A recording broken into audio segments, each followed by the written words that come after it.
Hello and Jambo to everybody. I am so thrilled and hearing so many amazing people come before me and speaking. I've heard so much about your company, Black Coffee Rose, and I'm just like starstruck by the community. So just to introduce myself, my name is Julia Kibella and I am the founder of I Am School of Excellence, wearing the t-shirt, as you can see. And we started in 2017, so we've been going for 2 years. And the reason, I'll tell you why I started, it's a Saturday school, I'll tell you why I started it. My son is there filming for me. When he was in primary school, he came home from school and said, "Mum, it's Black History Month." So obviously me and his father, we teach him a lot about what we believe he should know at his age in primary school about Black history, and you know. But he was confused. He was, I can't remember what age he was between 7 and 12, right? He was confused. They changed the name to World History Month. So he was like, "Mum, why have they changed the name? Why is the teacher not teaching us about Africa? Why are they teaching us about Leicester?"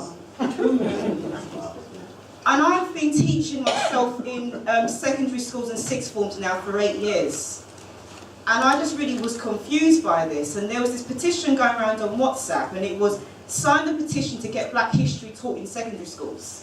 I signed it because I'm all for the community, do what I can. But my question was, Black history is taught in secondary schools. But what is the criteria of what we've just signed? I was taught Black history in secondary school in the 90s. Well, it wasn't what made me confident, what made me proud to be from African descent. 2 days on slavery, a few days teaching me that Malcolm X was no good, and that was Black history. So we have to know what we're doing. And I was thinking, why am I sitting around? I'm a teacher.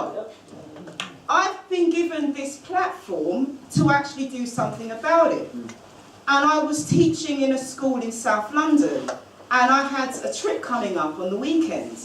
And one of my Chinese students in sixth form said to me, "Miss, I can't come to the trip." I was like, "Why can't you come to the trip? Because you're a really good student." "I've got Chinese school." I pulled up a chair. I got my notebook and pen out, and I was like, "What is Chinese school?" And she was telling me about the food she was learning to cook, the language. I thought the girl was born in China. Her accent was so thick. She was born in London, in South London. And I just imagined when she's a woman, her children taking this culture. And then I was driving, I passed the Islamic schools. And I was like, it seems like everybody's taking care of themselves, right? And my mum, she's from Barbados, my father's from Tanzania in East Africa, and I never understood, I know the history, I know where it comes from, but the divide between Africans and Caribbeans is something that, come on, right? And I can cook both African and Caribbean food, and I thought, are we really passing this stuff on to our children? So I did my primary research with the community, and I asked them, "What do you want? I'm a mum, what do you want?" They all said they wanted history, real history, that they knew what the criteria was going to be from the get-go. They wanted to also do something physical and fun for their children, and they wanted their children to learn how to cook. So I set up I Am School of Excellence, because excellence is what we should always strive for. And I am are the two most important words in the world. Because whatever you put after those words defines you. And I've been working in schools for so long now that I know a lot of children have got negative I am sentences. And my aim is to turn those around, because there's a lot of negativity happening with our teenagers and our adults. Our 7-year-olds are the ones that ask questions. That's the age my son was, and he now works at I Am School of Excellence. It's just me and my partner. So I'd like to give a massive thank you to my son. Without him, the idea would not have come around.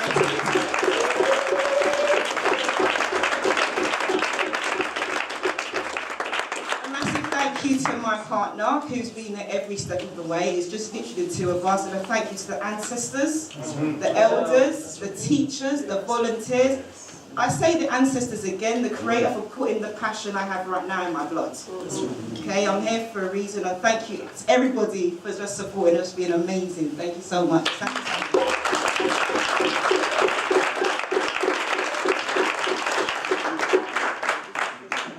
Good evening. Is there anyone here who doesn't know anything about the 100 Black Men of London? First time you're hearing the words? Excellent. Very few people know the history of the 100. And I feel that, as I have the microphone, I should let you into the history. In April 2001, which this year will be 18th year, I was in a gym. Yeah, I used to go to the gym those days. But not so much now. A gentleman walked up to me and said to me, I have an idea for an organization in London. We have a chapter up in Birmingham. They've been established in the US for, at that time, probably 40 odd years. And I'm looking for black men who are at a place in their life where they're ready to give back. I said, you know, okay, I'll hear you out. Went to Tower Bridge, and I had a meeting with a gentleman called Mr. Ken Barnes. You don't know Ken, you should. In terms of supporting the black community, stalwart. Ken's vision was very simple. He had 2 daughters, and he said he needed to create men worthy of his daughters. At the time I had a son. My son was probably about 5 or 6. Like our illustrious MC, I'm not from these parts. I'm from a place where the buck's on your picnic and everything's cool. Discipline is given. So I didn't understand how to raise my son in this new environment. So when I heard about the 100 Black Men of London and the ethos behind it, I thought it was a great opportunity for me to learn from black men who pre-existed in this environment and therefore could help inform me as to how to raise my son. The ethos is very simple. The organization is only open to black men as members. We have a massive support base in our black women. What separates the difference between our members and our volunteers, that every single man who you see with a pin like this, not only serves his community, but he pays to do so. Now, we thought it was very important that our men paid. I heard someone say something a couple of days ago, David, you remember, that when you pay attention. Yeah? I'll never forget those words. When you pay attention. So when a gentleman steps into the 100 and pays his money, he doesn't do that lightly. And we cuss and quarrel all the time because we pay our money. We need an organization that performs. When this organization started, there were bets made that no male black-led organization could last for 5 years. 19 years later, we just received an award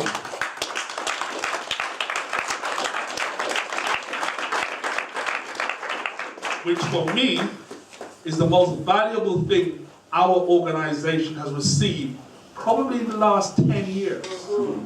The last award we got was from a group called Men of Merit. Another great young guy, Dwayne Kane was his name, who had that organization. He had a group called EPN. And why this award is important is because of who is giving it to us. As people have said before, Nia is not some random person. Yes, I am. No, you're not going to get away with that. I'm going to shame you. I'm going to shame you. Nia came to my closer consciousness when he was in a debate online on Facebook. And he made a comment about he had an event and how many people registered for the event. I remember. How many people didn't turn up for the event. And it caught my eye because I always had that complaint that at the time we weren't supporting each other. And he was vocal and unashamed. If you've ever crossed swords with me online, you know. He's saying it. Yeah, even when I kind of back down. He is charging through. Yeah? And you know what? That comes from his strength and his passion.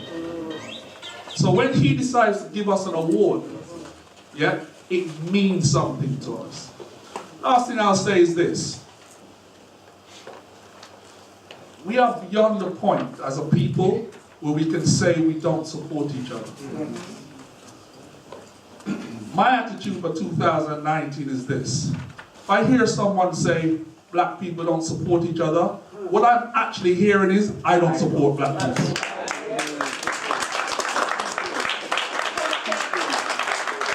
That's what I hear now. And I say that on two fronts. One, because the 100 Black Men of London have existed for 19 years purely on the benevolence of our community. Yeah? Yeah, of course, the members pay, but the members couldn't support that organization, the amount of work we do. 100 do a Saturday program every other Saturday from October to May every single year. We've done it for 18 years in a row. Never missed a year. We've gone from, and Sen, by the way, the Jerry German crew, you guys now have the benefit, I think, of Jennifer Lewis. She would have been here tonight, but she is sick, unfortunately. That's why. Jennifer Lewis is a parent who brought her daughter to the 100, and she created our parenting program, which runs in parallel. Yeah? So on a Saturday, when we have a 100 program, there are 5 sessions going on. That's why we need a building in our community. If it wasn't for UCL giving us their classroom, we couldn't run our programs.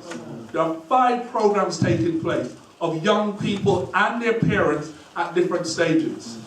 We are well supported. Every single year we are oversubscribed. We turn people away because we shut the registration in January. So I know we support each other. I look around the room, I see many other organizations who are oversubscribed and can't keep people in.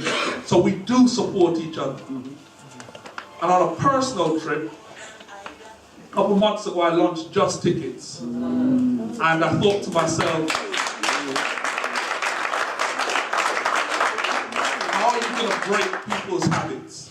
People go to Eventbrite by reflex. I almost booked someone even myself. But what I have found is an overwhelming support from my community. Yet, we don't always remember. But what I have found is a reception from my community. And even when we get things wrong, they've been there to back us. And I think it's time for us to turn this corner. And we want to get rid of that rhetoric that we don't support each other. We do. I took out my North London passport and I'm here. Yeah? Just like the rest of us. We make it here. So the thing I'm trying to get over to us here is that in every walk of life, things are changing. Sometimes the change doesn't come as quickly as we'd like it. Sometimes it's not as apparent as we'd like it. But look around you. This room is full. As Naya said, he got his sponsors. People stepped up and sponsored his event. Yeah, I've been to 2 events recently. One in the Black Archives, one in the centre in Brixton. Full to over capacity. The news is getting out. So if you can't hear it, it's on you. Thank you.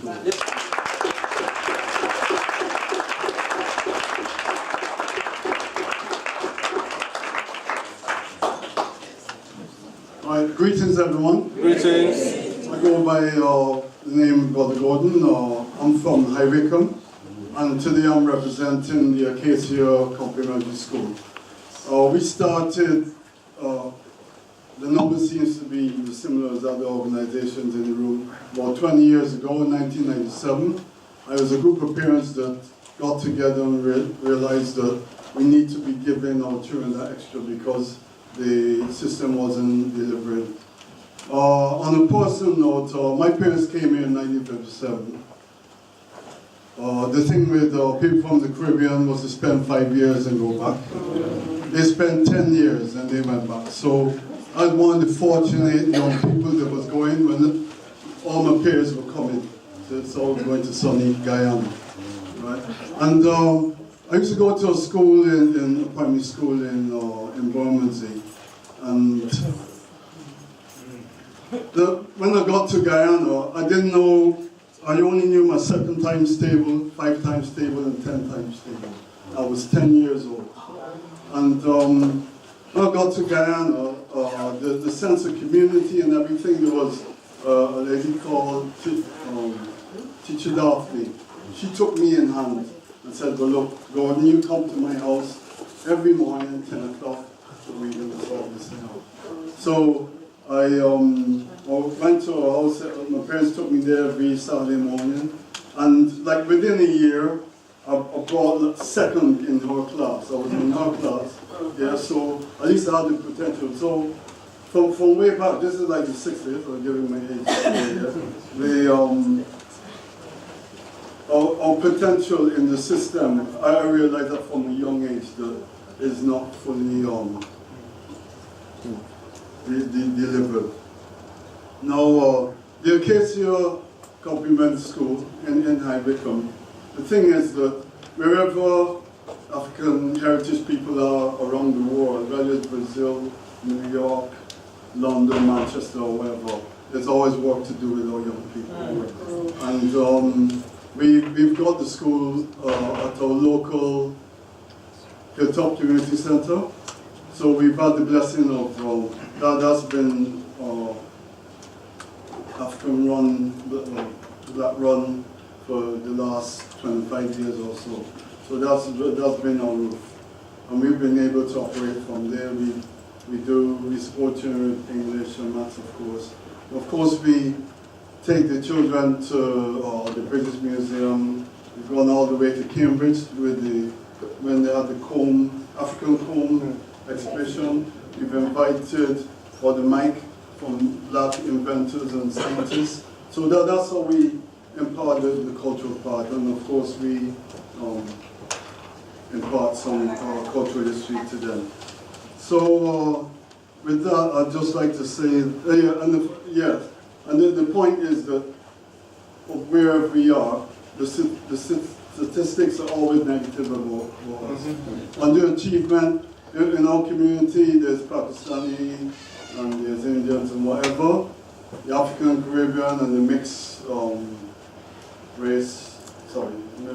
mixed children, they're at the bottom in terms of achievement. So there's always work to do. So with that, I'd like to thank NABSS again. NABSS is an institution, and we, as what went before, we need to support our institutions. They're very important, and just honored to be here today to receive this award. Again, this is better than any OBE, MB, or whatever. This is from the community. Nothing is better than recognition from your own people.